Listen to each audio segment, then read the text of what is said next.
तो बच्चों चलिए शुरुआत करते हैं क्लास 10th हिंदी की बुक क्षितिज सेकंड चैप्टर का नाम है राम लक्ष्मण परशुराम संवाद। राम और लक्ष्मण अपने गुरु के आश्रम से अपनी शिक्षा दीक्षा पूरी करके अपने गुरु के साथ वापस लौट रहे हैं। ठीक है। और वापस लौटते समय उनके गुरु को पता चलता है कि मिथिला के राजकुमारी सीता का स्वयंवर है। उत्सुकतावश वह अपने दोनों शिष्यों को लेकर, राम और लक्ष्मण को लेकर सीता के स्वयंवर में पहुंच जाते हैं। और कहानी इतनी चल रही होती है कि सीता के स्वयंवर में बहुत सारे राजा महाराजा, बड़े बड़े प्रतापी योद्धा आए हुए थे। और सीता के पिता मिथिला के नरेश महाराज जनक का एक शर्त था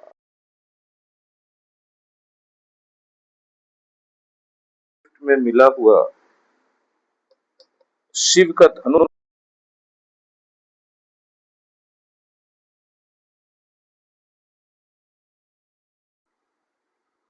जिस डोरी से तीर रखकर खींचा जाता है और तीर चलाया जाता है उसको प्रत्यंचा कहते हैं। आई होप कि मेरी बातें स्पष्ट हो रही होंगी। बहुत प्रतापी राजा लोग, राजकुमार लोग अपनी योग्यता क्षमता आजमाते हैं और दुर्भाग्यवश कोई सफल नहीं होता। प्रत्यंचा चढ़ाने की बात तो बहुत दूर रही, शिव के धनुष को लोग हिला भी नहीं पाते। और शिव का ये धनुष, भगवान शिव का ये धनुष राजा जनक को दिया किसने था? तो राजा जनक को दिया था ऋषि परशुराम। परशुराम बहुत क्रोधी स्वभाव के ऋषि थे और अनेकों बार उन्होंने पृथ्वी को क्षत्रियों से विहीन कर दिया था। वो ब्राह्मण कुल के थे और क्षत्रियों को अपने यश, अपने सामर्थ्य, अपने ताकत, अपने शौर्य पर बहुत घमंड होता था। तो परशुराम ने कहा कि ये घमंड उचित बात नहीं है। आपका सामर्थ्य का सम्मान है लेकिन आप घमंड नहीं करेंगे। और इसका सबूत ये है कि एक ब्राह्मण आपके पूरे युग कुल को पूरी पृथ्वी पर से विनाश कर सकता है, और एक बार नहीं कई बार। और उसी परशुराम ऋषि ने राजा जनक को वो शिव का धनुष उपहार में दिया था। और परशुराम को स्वयं भगवान शिव ने उनकी तपस्या से प्रसन्न होकर अपना धनुष दिया था। परशुराम एक ऋषि होने के साथ साथ बहुत बड़े शूरवीर योद्धा माने जाते हैं हमारे पौराणिक कथाओं के हिसाब से। और वही शिव का धनुष था जो यहाँ स्वयंवर में सीता के रखा हुआ था। और उस शिव के धनुष पर प्रत्यंचा चढ़ानी थी। सभी राजकुमार, राजा महाराजा इस चीज को कर पाने में असफल हो रहे थे। और उसी समय राम लक्ष्मण अपने गुरु के साथ उस स्वयंवर में पहुंचते हैं और अपने गुरु के आदेश पर प्रभु श्री राम उस धनुष को उठाते और प्रत्यंचा चढ़ाने का प्रयास जैसे ही करते हैं, वो धनुष टुकड़ों टुकड़ों में टूट जाता है। और इस बात का पता चलते के साथ परशुराम, ऋषि परशुराम जो बहुत क्रोधी स्वभाव के हैं, जनक के उस राज दरबार में स्वयंवर में पहुंच जाते हैं और बहुत क्रोध में आते हैं कि भगवान शिव का यह धनुष जो मेरे लिए प्राणों से प्यारा था, इसको तोड़ा किसने? मैं उसे दंड दूंगा, उसे दंडित करूंगा। और हम लोग सब जानते हैं कि रामायण में ये दिखाया गया, हम लोगों ने रामायण के माध्यम से जाना है कि लक्ष्मण अपने बड़े भाई श्री राम के परम भक्त थे। वो श्री राम के अपमान की बात बिल्कुल बर्दाश्त नहीं कर पाते। तो जब परशुराम ने आपत्तिजनक और अपमानजनक बातें श्री राम के बारे में कही, क्योंकि वो श्री राम से अनभिज्ञ थे, तो लक्ष्मण उसका जवाब देते। और लक्ष्मण और परशुराम के बीच ये जो क्रोध भरी बातें हो रही हैं, उसी को यहाँ कविता के रूप में दिखाया गया। आई होप की चीजें आपको भूमिका समझ में आ गई होगी कि क्या बैकग्राउंड है इस कविता का। हाँ या ना? Yes sir. ठीक, आइए हम लोग पहले कवि परिचय से शुरू करें। तुलसीदास ने इसे लिखा है रामचरितमानस में। ठीक है। तुलसीदास का जन्म उत्तर प्रदेश में हुआ था। उत्तर प्रदेश में बांदा नाम का एक जिला है और उस जिले के अंदर राजापुर नाम का एक गांव है। ठीक है। वहीं पर 1532 ईस्वी 1532 में तुलसीदास का जन्म हुआ था। तुलसीदास का जीवन, खास करके बचपन, बहुत अच्छा नहीं बीता था, संघर्षपूर्ण बीता था। तुलसीदास को काफी बचपन में अपने कठिनाइयों, संघर्षों का सामना करना पड़ा था। ठीक है। बहुत बचपन में ही उनके माता पिता का निधन हो गया। ठीक है। उनके गुरु की कृपा से वो राम भक्ति में लीन हो गए, और वो एक ऐसे कवि थे जो उपासक थे, प्रभु श्री राम के उपासक थे और मानव मूल्यों के भी उपासक थे।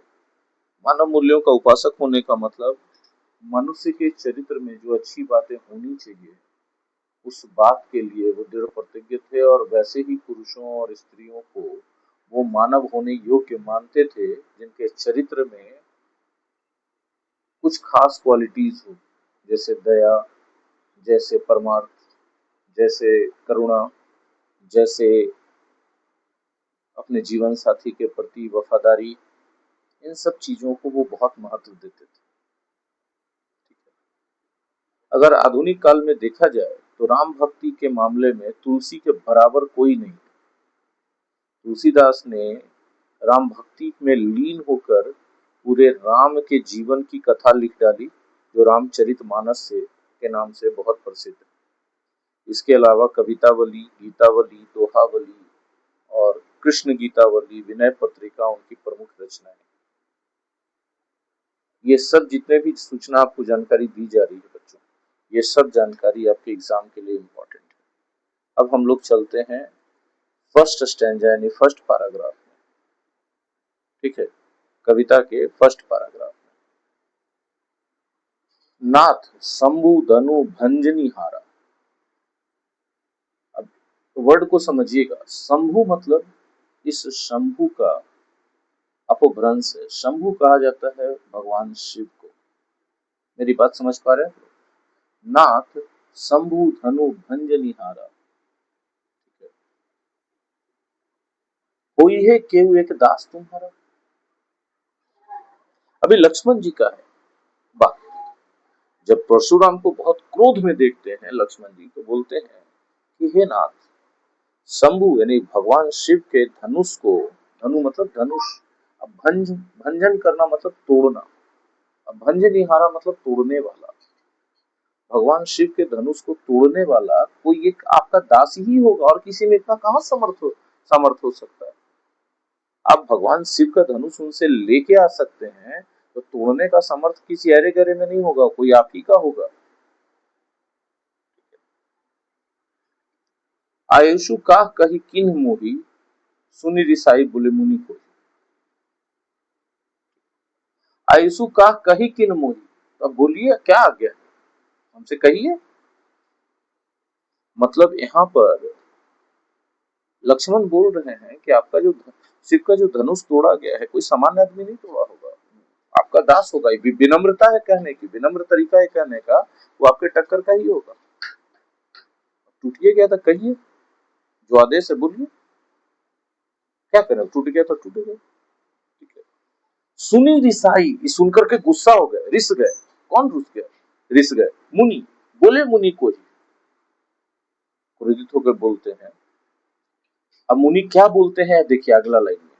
सेवकु सो जो करे सेवकाई। सेवक तो वो होता है जो सेवा करता है।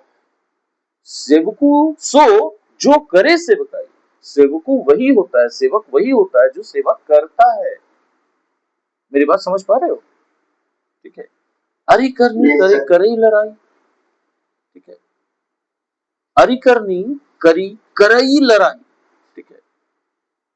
अरि करनी है, दुश्मन वाला काम करेगा तो उसे तो लड़ाई ही करना पड़ेगा। दास कहां से हो सकता है? दास तो होता है जो सेवा करता है। सेवा करने में आता है कि तुम मेरा सामान तोड़ दोगे। ये कौन बोल रहा है? परशुराम जी बोले, लक्ष्मण जी बोले, ये तोड़ने वाला कोई सामान्य नहीं होगा, आपका दासी ही होगा। ये विनम्रता है। जैसे कोई आपके घर आता है तो कहते हैं बस यही है हमारा गरीब खाना। तो गरीब खाना का मतलब क्या होता है? बड़े बड़े लोग भी बोलते हैं अपनी विनम्रता में कि मेरा घर जो है बहुत बड़ा है उनका घर, तो बोल रहे हैं कि यही है मेरा गरीब खाना। ठीक है। तो ये पोलाइट हम्बल तरीका होता है अपने आप को इंट्रोड्यूस करने का। तो लक्ष्मण जी बड़ा हम्बली इंट्रोड्यूस कर रहे हैं राम जी को तो कोई एक सामान्य आदमी तो होगा नहीं, आपके टकरे का होगा। खैर अब टूटिए क्या, बोलिए, आदेश क्या है? ठीक है, ये बात सुनते हैं, क्रोध आ जाता उनको। सुनी रिसाई, सुन करके रिसाई हो गया। रिसाई मतलब क्रोध आ गया, किसको? मुनि जी को। अब बोले मुनि को ही, बोलते मुनि, सेवकु सो जो करे सेवकाई। सेवकु सो, सेवक वही होता है जो करता है सेवा का काम। अरी करनी, दुश्मन वाला करनी करेगा, करी करई लड़ाई, तब तो उससे लड़ाई करना पड़ेगा, युद्ध करना पड़ेगा। ये सेवा वाला काम किया है रे, तुम धनुष तोड़ दिया। सुनहु राम जेहि शिव धनु तोरा, सहस बाहु समसु रिपु मोरा। ठीक है, सुनहु राम, राम सुन लो, जेहि शिव धनु तोड़ा, जिसने शिव का धनुष तोड़ा है, सहस्त्र बाहु सम सो रिपु मोरा। रिपु कहा जाता है दुश्मन को, शत्रु को। वो सहस्त्र बाहु के तरह मेरा दुश्मन है। सहस्त्र बाहु से परशुराम का युद्ध हुआ था। सहस्त्र मतलब 1000 हाथ था उस योद्धा का, और एक हाथ 1000 हाथों से एक साथ अलग अलग अस्त्र शस्त्र से परशुराम पर वार किए, और 1000 हाथ परशुराम ने अपने 2 हाथों में अस्त्र शस्त्र लेके काट दिया, अपने फरसे से काट दिया। इतना पराक्रमी थे परशुराम, 1000 एक्टिव हाथ वाले को हरा के रख दिया। तो बोले वो जैसे सहस्त्र बाहु मेरा दुश्मन था ना, तुम भी मेरा दुश्मन है, जो भी तोड़ा। सो बिलगाऊ बिहाई समाजा, सो बिलगाऊ, उसे बिलगा दो, बिहाई समाजा, समाज जो है उसको अलग कर दे। न तो मारे जाइए सब राजा, और नहीं तो सब राजा मारा जाओगे। अब पूरे सभा में जितने राजा बैठे हुए सबको ही ललकार रहे हैं परशुराम, तेरे पूरा समाज उसको अलग कर दो भैया, नहीं तो उसके साथ जो खड़ा रहोगे उसको भी मार देंगे, तुम पक्का मारेंगे। ये फुल एटीट्यूड में थे।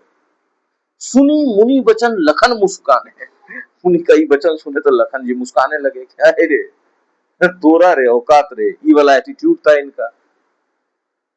ठीक है, ये तो जलल पे नमक छिड़कने वाले आदमी थे ना लक्ष्मण जी। तो सुनी मुनि वचन, मुनि का वचन सुनकर लखे मुस्कान, लखन मुस्काने, लखन जी मुस्काने लगे। कहते बोले परशुधर ही अब माने।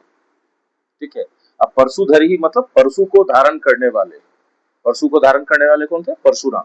परशुधर ही, परशु धारण करने वाले को अब माने, अपमान करते हुए बोले, बहु धनु तोरी लरिकाई, बहुत सा धनुष हम बचपन में तोड़ दिए हैं।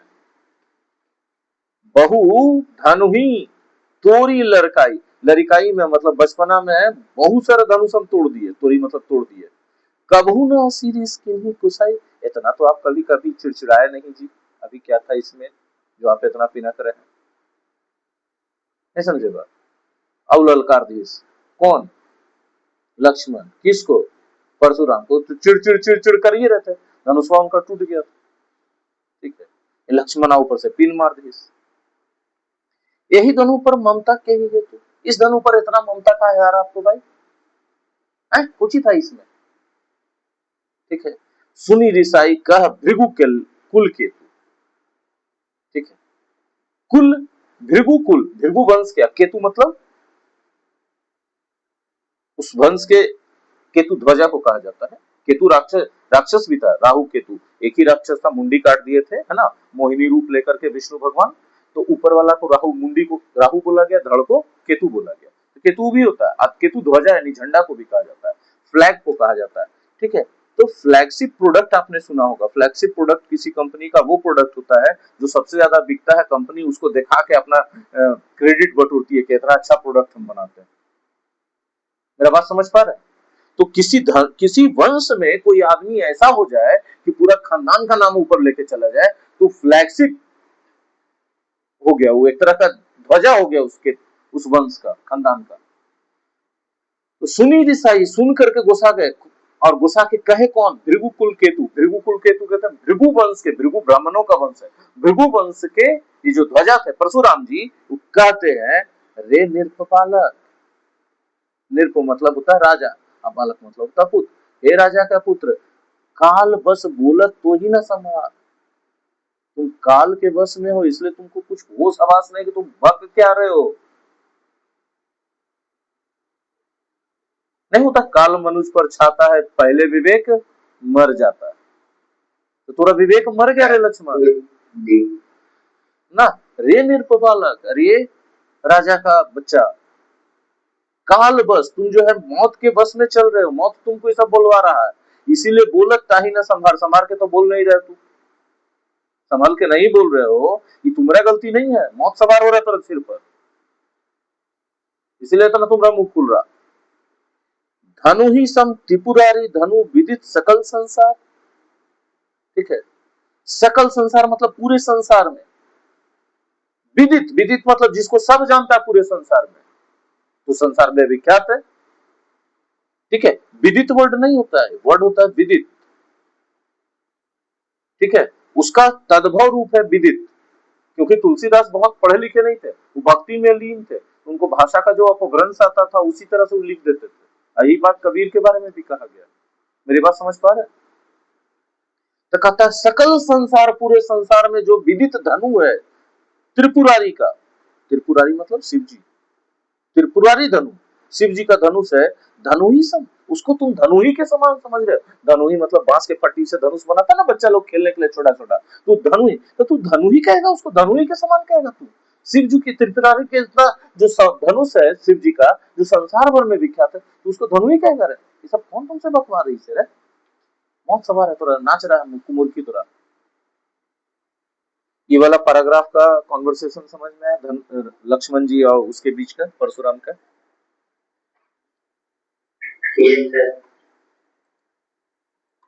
भाई साहब,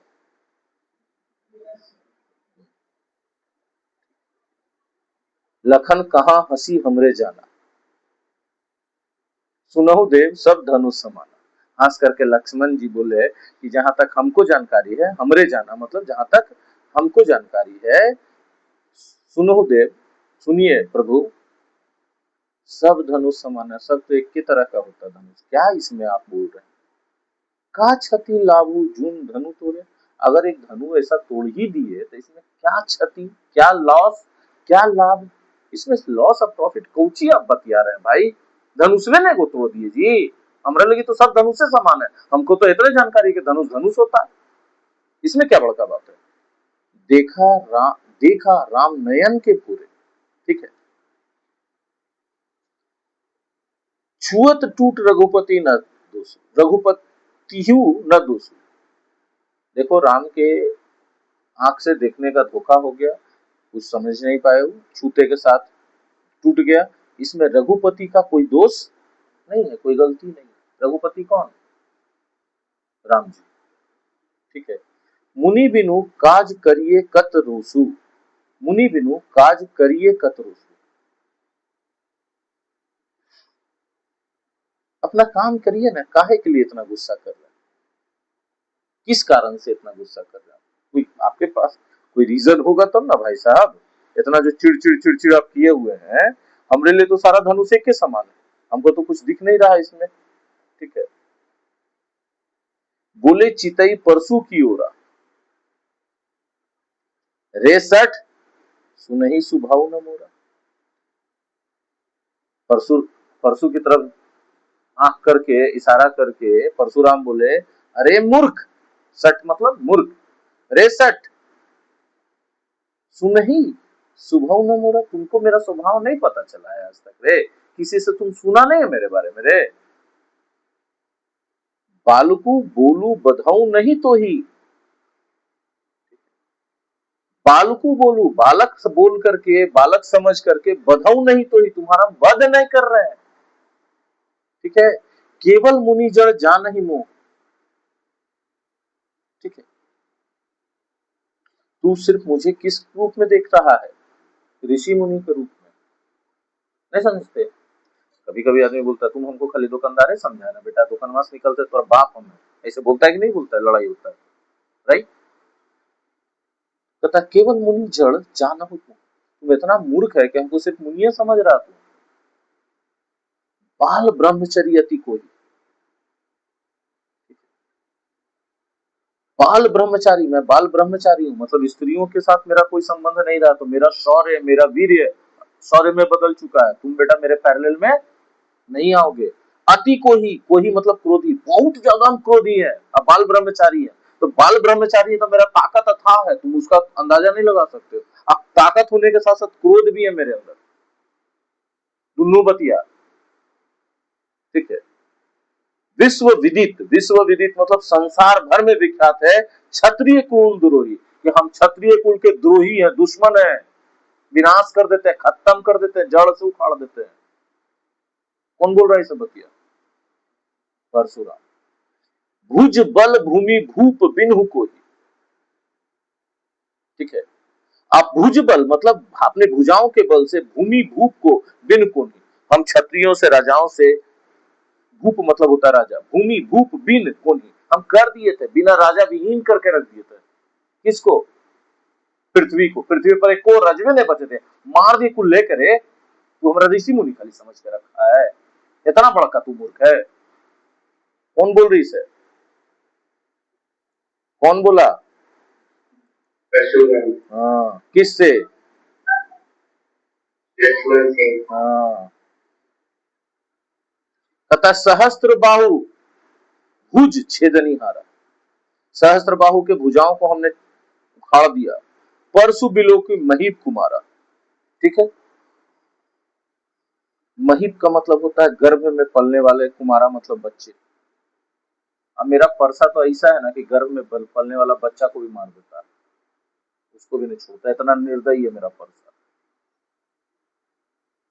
ठीक है। अब तुमको क्या लगता है लक्ष्मण जी डर जाएंगे? हैं? लक्ष्मण जी आओ पिनका देंगे इसको? नहीं पिनका देंगे। बड़ी बड़का बड़का बात बोल रहे हैं, खाली एक बात ऐसे बोले भर दे रहे, वो आओ पिनकना शुरू कर देंगे। बिहसी लखुन बोले मृदुबानी, हंसते हुए लखुन एकदम मीठे अंदाज में बोलते हैं, अहो मुनीसु महाभटमानी, अहो मुनीसु है मुनिवर, आप अपने आप को बहुत बड़का योद्धा समझते हैं। पुनी पुनी मोही देखाव कुठारू, रह रह के हमको कुठार दिखा रहे हैं। कुठार समझते हैं? परसा।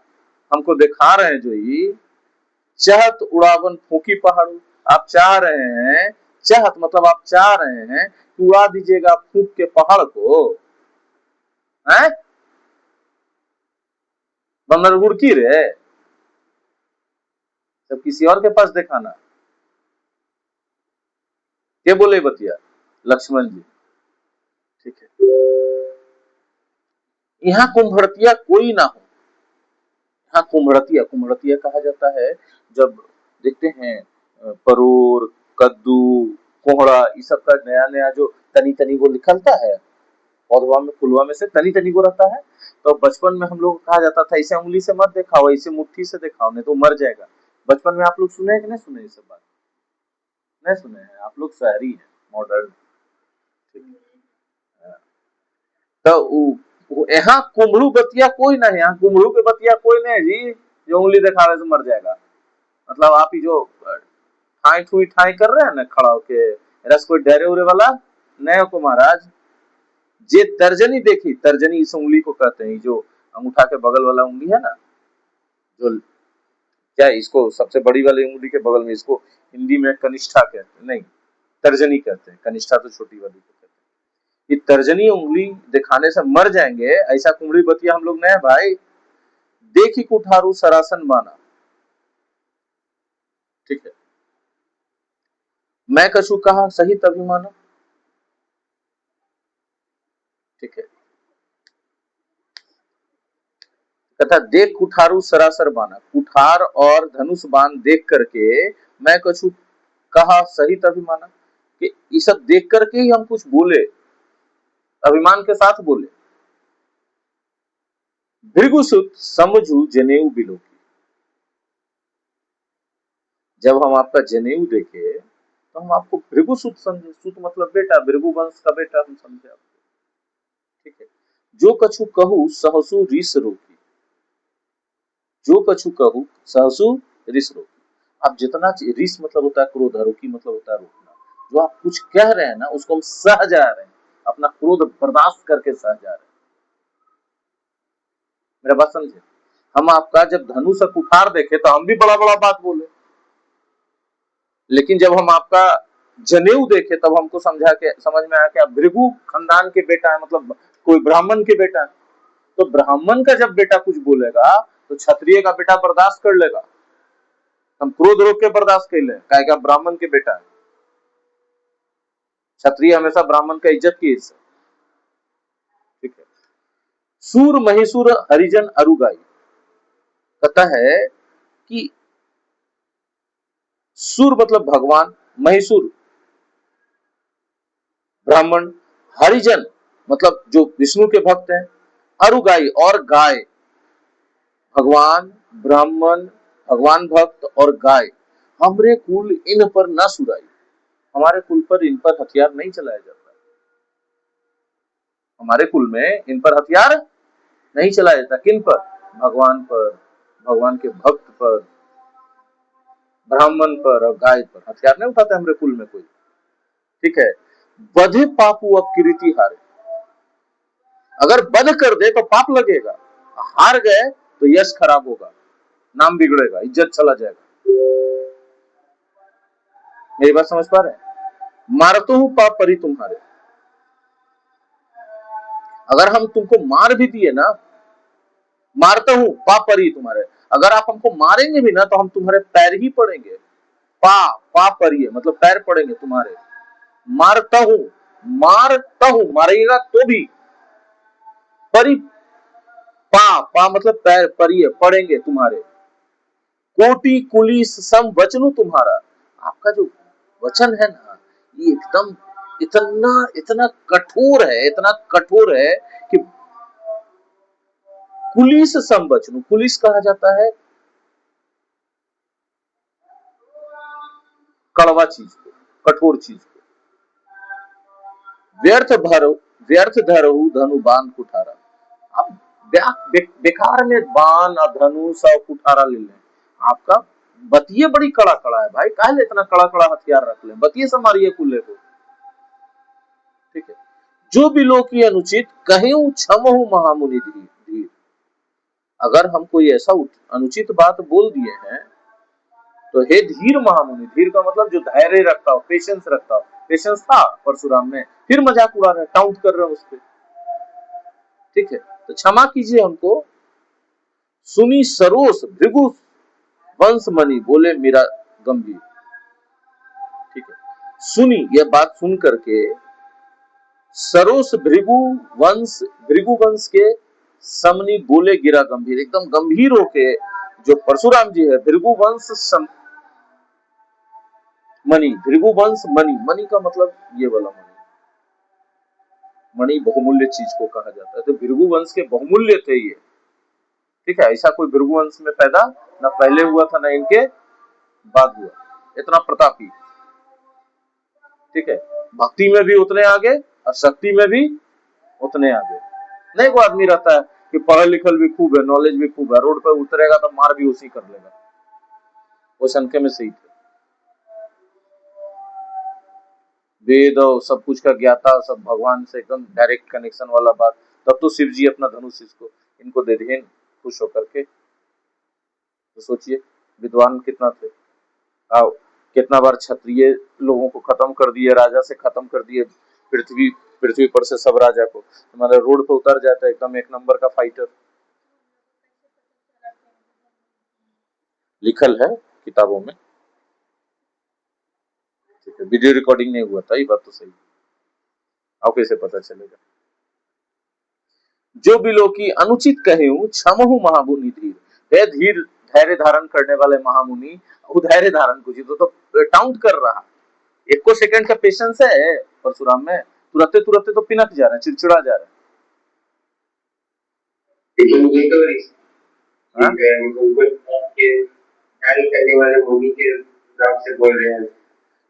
है ना, अगर किसी अमीर को गरीब को कहोगे आपके जैसा कोई अमीर है, आपके जैसा अमीर तो ये सब चीज वैसे ही खरीद सकता है, तो आप टाउंट ही ना कर रहे हैं भाई, हैं? तो कह रहे हैं लक्ष्मण जी कि आप इतना धैर्यवान हैं, आप तो मेरा बात सुन के क्षमा कर सकते हैं, अगर हम कुछ अनुचित बोले तो क्षमा कर दीजिए हमको, आप इतना धैर्यवान हैं, पिनका रहे हैं ना, इंसल्ट कर रहे हैं ना।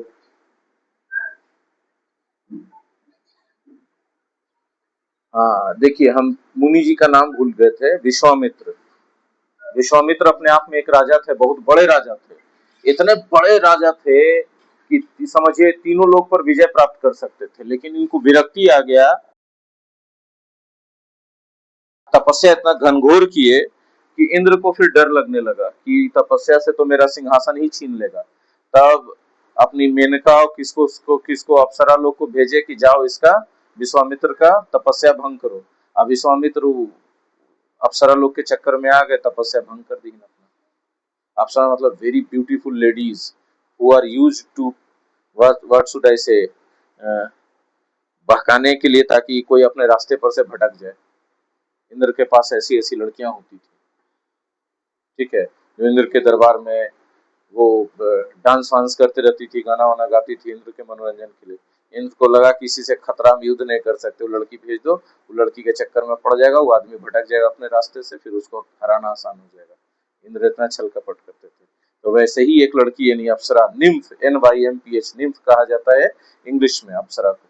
तो निम्फ थी, उसका नाम था मेनका। मेनका को भेज दिए इंद्र भगवान, जाइए विश्वामित्र को रिझाइए और उनका तपस्या तोड़वा दीजिए, तपस्या टूट जाएगा तो मेरा सिंहासन वाला खतरा खत्म हो जाएगा।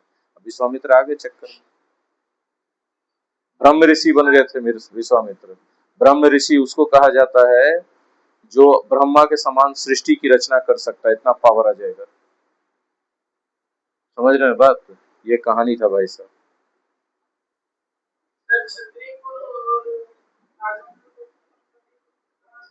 आवाज सही से नहीं आ रहा।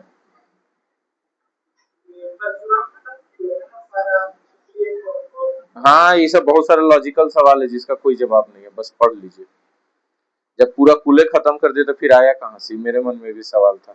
हम भी अपने पापा से पूछे थे, पापा ये सब कहानी बताते थे, तो हम बोले फिर आया कैसे। ठीक।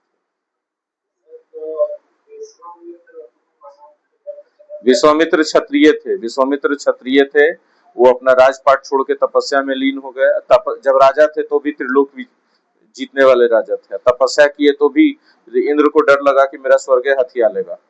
अब विश्वामित्र का तपस्या तोड़वा दिए मेनका को भेज के।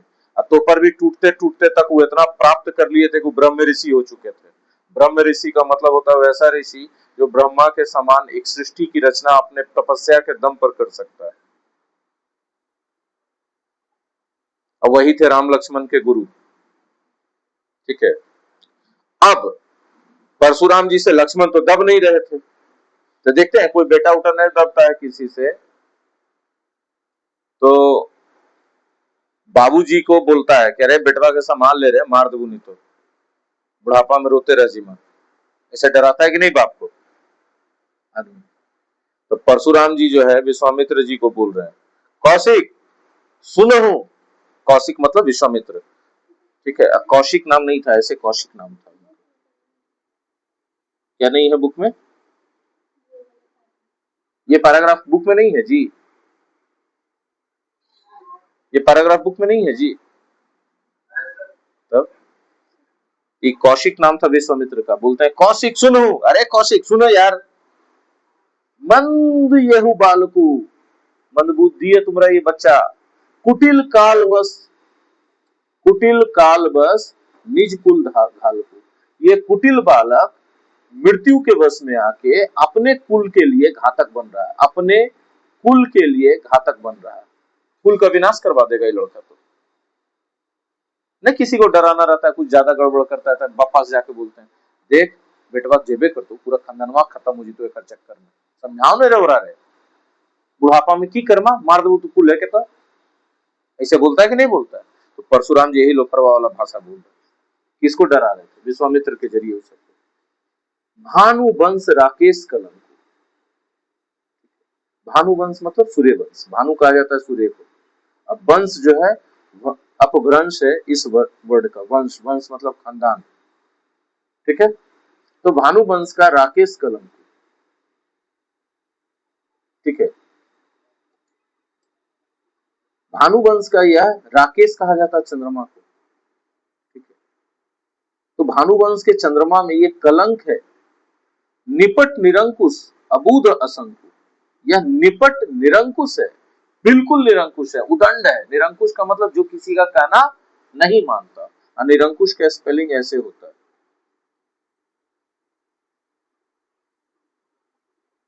यहाँ देखिएगा, अबुध, अबोध है, अबुध मतलब अबोध। असंकु, ठीक है, असंकु मतलब जिसके मन में कोई शंका नहीं आता, शंका से बना असंकु, जिसके मन में शंका यानी डर नहीं आता, निडर, ढीठ, ठीक है, निपट मत। हाँ बोलो, ये सब 3 बार बोला तुम। नहीं, आवाज आपकी क्लियर नहीं है। पहले तो आप जो चला रहे हैं कूलर पंखा बंद कीजिए, घरर घरर आ रहा है उसका आवाज। अब है यहाँ तो हम पढ़ा दे रहे हैं। काल कबलू हुई धन क्षण माही, एक क्षण में एक काल के कबलू बन जाएगा, मौत के मुंह में समा जाएगा। कहूं पुकारी खोरी मोही नाही, फिर हम पुकार के करें खोरी मोही नाही, हमको दोष मत देना। तुम हट कहू जो चगहू बारा, चहु बारा, ठीक है, तुम हट कहू, हटा दो इसको, जो चाहू उबारा, उबारना चाहते तो, कही प्रताप बलु रोशु हमारा, और उसको बताओ, मेरा बल प्रताप बताओ, मेरे क्रोध के बारे में बताओ इस छोटी को, इतना देर से जो किया जा रहा। लखन केहू मुनि सुजसु तुम्हारा, तुम्हें अछत को बरने पारा, ठीक है। लक्ष्मण जी कहे, कहते हैं, क्या कहते हैं लक्ष्मण जी, मुनि सुजसु तुम्हारा, तुम्हें अछत को बरने पारा। आपका जो सुयश है, आपका जो फेम है, आपका जो नाम यश है, तुम्हें अच्छा, तुम्हारे होते हुए को बरने पारा, और कौन वर्णन कर पाएगा। आप अपने मुंह से वर्णन कर दीजिए यश, आपके रहते कौन वर्णन कर पाएगा। मतलब क्या बोल रहे हैं, अपने मुंह मिट्टू बन रहा है, तो अपने मुंह मिट्टू बने, मुंह मियाँ मिट्टू बनते रहिए, कोई काहल आपके बारे में बोलेगा, बनिए रहने इतना देर से। अपने मुंह तुम्हें अपनी करनी, बार अनेक भांति बहु भरनी, ठीक है। आप अपने मुंह से अनेक बार अपना बात तो करिए चुके हैं, बार अनेक भांति बहु बरनी, ठीक है, बहुत प्रकार से आप अनेक भांति से, अनेक प्रकार से आप अपने बारे में वर्णन भी कर चुके हैं। नहीं संतोष पुनि कुछ कहूं, नहीं संतोष हुआ है तो पुनि कुछ कहो, फिर कुछ कहिए, और कुछ कहिए, इतना संतोष नहीं हुआ, इतना बक दिए, नहीं संतोषदार कहिए। जनी रिस रोकी दुसह दुख सहो, ठीक है, जनी रिस रोकी, क्रोध रोक करके, दुसह दुख सहो, आप अपना दुख मत सहिए, क्रोध मन में दबा दबा के बकिए, जितना बकने का मन है आपको, मन का बड़ास और मिटा लीजिए। वीर व्रती तुम धीर क्षोभा, तुम वीर व्रती, वीर व्रती का मतलब वीरता का व्रत धारण करने वाले, आप में काफी वीरता है, तुम धीर हो, धैर्यवान हो, अक्षोभा हो, तुम में कोई क्षोभ नहीं है, कोई नीच मतलब इंफीरियरिटी कॉम्प्लेक्स आपके अंदर नहीं है। ये सब काउंट मार रहे हैं, ये इतना जो अपने बारे में बकेगा आदमी, वो क्या होगा, उसको इंफीरियरिटी कॉम्प्लेक्स है, उसको इनसिक्योरिटी, वो नहीं समझ पा रहा है कि मेरा कुछ वैल्यू, वो वैल्यू जता रहा है अपना, नहीं समझे बात। अगर वो अपना वैल्यू जानेगा तो वहीं पर पहले धनुष निकालेगा, तीर मार देगा, चलो निकलो रे बेटा, और नहीं तो वहां से हट जाएगा, चल जाएगा, दो में से एक बात होगा, इतना थोड़े बोलेगा। गाली देत न पाबहु शोभा, गाली देते हो आप, शोभा नहीं देते आप। सूर समर करनी करे, ठीक है, जो युद्ध के सुरमा होते हैं वो करनी करते हैं, कहीं ना जाना भाई, आपको अपने आप को बोल के नहीं बताते हैं। विद्यमान रन पाई रिपु, कायर कथे ही प्रताप, ठीक है।